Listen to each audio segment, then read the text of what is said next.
Sarap nga naman talaga. Ulitin ko lang po. Kasi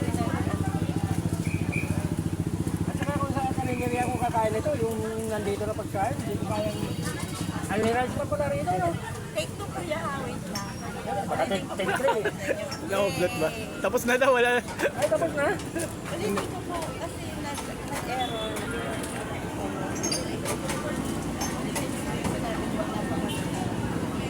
Okay naman eh. Ano lahat. Yung pampalata kasi. Yan.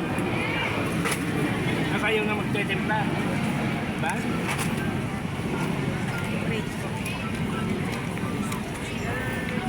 First time nga namin. Ulitin ko po ya, take 2. Okay na, ready na. Okay, go. Yan o. Hi kuya, kumusta po? First time po bang kumain dito kay Iwan? First time, pero okay. So, gano'n naman po kasarap kung 1 to 10 po, 10 is the highest. Ay, siyempre, 10 agad. 10 agad! Wow! First time, ha? Sarap talaga kayo first time. Maraming salamat po. 10 agad. Saan ko makikita ng vlog yan?